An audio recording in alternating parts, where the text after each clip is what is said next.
Бисмилля, альхамдулилля, вассалату вассаляму аля расулилля. Вспомним некоторые аяты. Аллах сказал, сура Юсуф, аят 87, страница 246. أعوذ بالله من الشيطان الرجيم بسم الله الرحمن الرحيم يا بني اذهبوا فتحسسوا من يوسف وأخيه ولا تيأسوا من روح الله إنه لا ييأس من روح الله إلا القوم الكافرون فلما دخلوا عليه قالوا يا أيها العزيز مسنا وأهلنا الضر وجئنا ببضاعة مزجاة فأوف لنا الكيل وتصدق علينا إن الله يجزي المتصدقين قال هل علمتم ما فعلتم بيوسف وأخيه إذ أنتم جاهلون قالوا أئنك لأنت يوسف قال أنا يوسف وهذا أخي قد من الله علينا إنه من يتقي ويصبر فإن الله لا يضيع أجر المحسنين Садакаллаху азим. Здесь описывается история Юсуфа, алейхиссалям. Аллах объясняет нам эту историю, чтобы мы взяли для себя урок и не повторяли ошибки прежних, и наоборот брали пример с праведников. Якуб, алейхиссалям, сказал своим сыновьям: «Я бания, о сыновья мои, идхабу, отправляйтесь дорогу в Египет, фатахассасу мин Юсуфа, и ищите сведения про Юсуфа, ва ахих, и его брата, валя тайасу мин раухиллях, и не отчаивайтесь в милости Аллаха. Иннаху ла яйасу мин раухиллях, от милости Аллаха отчаиваются лишь аль-каумуль кафирун, лишь неверующие люди». Вот, прошло много-много десятилетий. Якуб, алейхиссалям, потерял своего сына Юсуфа, очень плакал о нем, очень переживал, грустил, что даже ослеп. И потом потерял тоже Буньямина, тоже второго сына, брата младшего, Юсуф. И тоже плакал, переживал, но не отчаивался в милости Аллаха. Не отчаивался. Поэтому ни в коем случае не надо отчаиваться в милости Аллаха. «Фалямма дахалу алейхи», когда братья Юсуфа пришли в Египет, а он уже был тогда министром, или, можно сказать, премьер-министром, управлял всеми этими территориями, богатствами и так далее. «Калу», они сказали: «Я айюхаль азиз, о могучий, массана ва ахляна дур, нас и наших членов семьи коснулась беда, засуха. Ваджина бибидаа музджа, и мы пришли с небольшой оплатой. Фауфилян аль-кейль, дай же нам зерна, сколько надо. Ватасаддак алейна, и добавь от себя, сделай нам садака. Инна Аллаха яджзиль мутасаддикин». Аллах воздает тем, кто раздает садака, кто делает больше, чем требуется. И он сказал: «Каля халь алимтум ма фаальтум би Юсуф». Вы уяснили, как вы поступили с Юсуфом, ва ахих и его братом, ид антум джахилун, в то время как вы проявляли невежество. Вот прошло много-много десятков лет, Аллаху алям, сколько там, 20, может, лет, 30 прошло.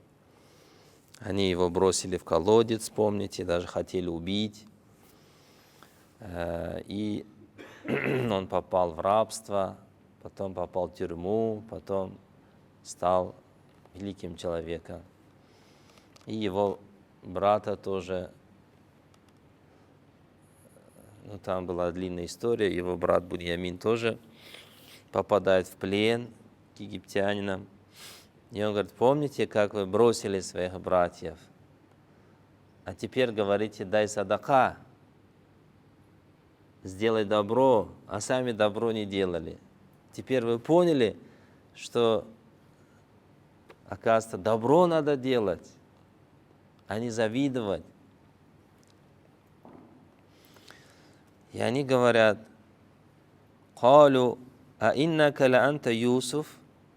Неужели ты есть тот самый Юсуф? «Каля ана Юсуф». Он сказал: да, я есть Юсуф. «Вахада ахи», а это мой брат мой Буньямин. «Кад манна Аллаху алейна», Аллах проявил к нам великое благо. «Иннаху майяттаки», воистину тот, кто проявляет таква, осторожность, соблюдает законы Аллаха, старается не нарушать границы, установленные Всевышним, «Ваясбир», и проявляет терпение, «Файна Аллаха ла юди'у аджар аль-мухсинин», Аллах не позволит теряться награде творящих добро. Кто делает добро, ихсан, их награда никогда не исчезнет. Аллах будет хранить, оберегать, и им обязательно рано или поздно даст. И есть об этом хадис тоже, когда человек делает какое-то добро, садака или что, Аллах принимает это и его взращивает, подобно тому, как вы растите своих жеребят, говорит Расулуллах, алейхиссалату вассалям. Конечно, нам, людям городским, это уже трудно понять, но кто жил в деревне, он знает, что когда корова родила, или лошадь родила, или баран родил, этих животных не оставляют без внимания. Их смотрят, ухаживают, потому что знают, что они станут потом сильными, мощными, будут давать молоко, мясо и так далее. Когда я жил тоже в деревне, в поселке, у нас было бараны. Они давали ягнят где-то в это время, в феврале, январе, не помню сейчас уж какой, зимние какие-то месяца были. И там холодно на улице. Не на улице, а в сарай. И мы их заносили домой. И они такие маленькие, красивые, бегают, играют и какают тут, там. За ними подметаем. А потом становятся они хорошие, толстые, хорошие бараны, курбан, и их потом используем в благо. Валилляхи аль-масалюль а'ля, Аллах превыше всех примеров.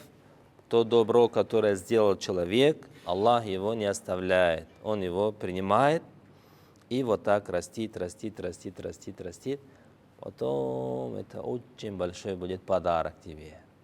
Как Юсуф, алейхиссалям, он не стал обижаться на своих братьев, или им баддуа читать, проклинать, или им зла желать. Он тихо-тихо свое дело делал, был рабом. Потом его женщины соблазняли, терпел их козни. Потом в тюрьму посадили, в тюрьме полуголодный, полухолодный жил, но свою миссию единобожия не оставлял, и кто в тюрьму попал, им про Аллаха рассказывал, про единобожие рассказывал. И попросил тот, который спасется из тюрьмы, заходатайствовать за него перед своим господином, перед своим хозяином. Тот забыл его. Прошло сколько там, 9-7 лет прошло, он в тюрьме сидел. Потом у них нужда оказалась в Юсифе. Он умел потому что толковать сны. И они сами пришли к нему и говорят: извини, я забыл про тебя, но нам надо толковать сон. Я, говорит, не толковал он, но, говорит, сначала ты иди спроси у своего хозяина, что за положение было у женщин, которые отрезали себе руки. И женщин позвали: ну-ка давай объясняйте, что там случилось. Они говорят: валлах, Юсуф очень чистый человек, мы хотели его соблазнить, не смогли. Все, выходи из тюрьмы, и он вышел. И все поняли, что он правдивый, что он справедливый, что он мухсин, ихсан делает, добро делает. И ему король или правитель Египта сказал: все, ты будешь моим вазиром. Поэтому вот это правило, оно касается не только Юсуфа, алейхиссалям, и каждого из нас. Майяттаки, тот, кто любит Аллаха, боится нарушить его законы, остерегается его границ. Ваясбир, проявляет терпение. Фаинна Аллах ла юди'у аджар аль-мухсинин. Аллах не позволит теряться добру тех, кто его делает. И как-то Джабраиль, алейхиссалям, пришел к Мухаммаду, саллаллаху, и говорит: маль ихсан, что такое ихсан? Он говорит: анта абудаллах канак тарах, когда ты служишь Аллаху так, как будто его видишь. Файн лям такун тарах, файнаху ярак. С убеждением о том, что даже если ты его не видишь, то он тебя видит. Вот это называется ихсан. Вот такая небольшая история из жизни Юсуфа, алейхиссалям. Еще одну историю вспомним тогда из истории Мусы, алейхиссалям. Страница 386. Аллах сказал: Бисмиллахир рахманир рахим. وحرمنا عليه المراضع من قبل فقالت هل أدلكم على أهل بيت يكفلونه لكم وهم له ناصحون فرددناه إلى أمه كي تقر عينها ولا تحزن ولتعلم أن وعد الله حق ولكن أكثرهم لا يعلمون ولما بلغ أشده واستوى آتيناه حكما وعلما وكذلك نجزي المحسنين. صدق الله العظيم. Аллах говорит про Муса, алейхиссалям, это сура Касас, аяты 12 и ниже, страница 386. Аллах говорит, что Муса, алейхиссалям, попал тоже в очень тяжелое положение. Какое положение? Фараону предвещали его колдуны, что появится некий мальчик, лишит тебя власти. И он этого очень испугался и издал указ о том, чтобы всех мальчиков от иудеев резать, уничтожать. И потом стали уничтожать, потихоньку, работать некому. На плантациях кто будет работать? Сами египтяне не пойдут, они уже привыкли к роскоши. И визири подсчитали, статистика у них, математика хорошо была развита, сказали, если так будет продолжаться, через пару десятков лет нам некому будет работать. Надо этот вопрос решать. Тогда он издал другой указ. 1 год мальчиков резать, другой год оставлять. И когда, родился его брат Харун, это был год, когда оставляли мальчиков, его оставили. И когда родился Муса, алейхиссалям, был указ о том, что надо резать, и ходили по домам, и у них тоже, наверное, была какая-то система, как сейчас вот есть, это, как называется, женщин проверяют, это как-то, женская консультация. У них, наверное, тоже была или женская консультация, или что такое. В общем, у них статистика хорошо развита была, они знали, где беременны, где не беременны, и вот ходили по домам и искали беременных женщин, знали, где беременные, знали срок их родов, приходили, проверяли и так далее. И вот Муса, алейхиссалям, тоже родился, и Аллах Тааля приказывает его маме, мама Ильхам получает вдохновение, что надо сына накормить и положить в сундук и бросить в воду. Вот как это? Бросить Нил. Но она подчиняется Аллаху. И потом этот сундук приплывает к дворцу фараона, и, значит, его подбирают служанки и дают жене фараона. Она говорит: о, какой хороший мальчик, у нас детей нету, давай возьмем его на воспитание. И взяли его на воспитание в дом фараона и стали ему давать титьку, разных кормилиц, но он отказывался. Харрамна алейхи маради'а, запретили мы ему все титьки. Мин каблю, до этого.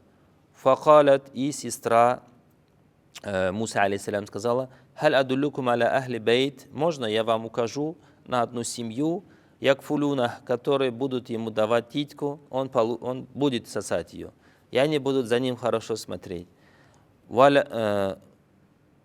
Лякум вахум лягу насихун, и они ему желают только добра и искренности. Фарададнаху, и мы сделали так, что тебя вернули к маме твоей, чтобы она успокоилась и радовалась, и не печалилась, и чтобы была уверена, что обещание Аллаха – это истина, и Аллах обещал ей, что этот сын станет великим, «Валякинна аксарахум ла я'лямун», однако же большинство людей не знают этого, что обещание Аллаха выполняется. Ну, может пройти 10, 20, 30, 40, 50, 100 лет, может пройти 200, миллион лет, но в итоге конец обязательно будет хороший. «Валяма балага ашуддаху», и когда он стал сильным, крепким, «вастава», и крепко стоял на ногах, стал самостоятельным, «атайнаху хукман ва ильма», мы дали ему мудрость, дали ему знаний, дали ему пророчество. «Вакадалика надждиль мухсинин», так мы воздаем тем, кто делает ихсан, кто поклоняется Аллаху субхану тааля искренне от души.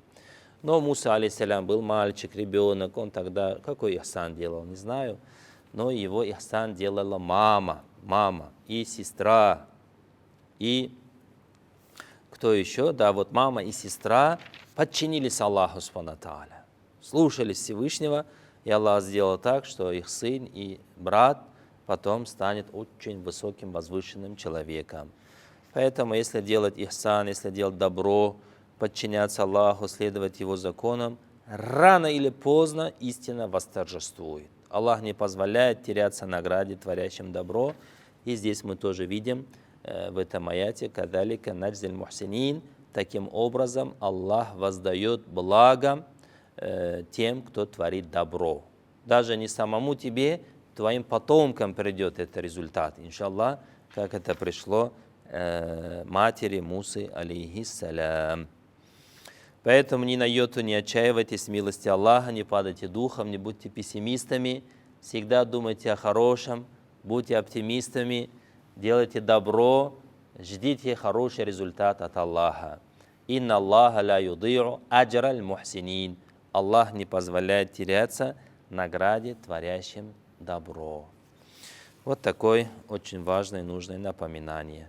Делаем теперь дуа. Бисмилля, альхамдулилля, вассалату вассаляму на расулилля. Аллахума ахсин аакибатана фил умури куллиха, ваджирна мин хиззи дуния ва азаб аль-ахира.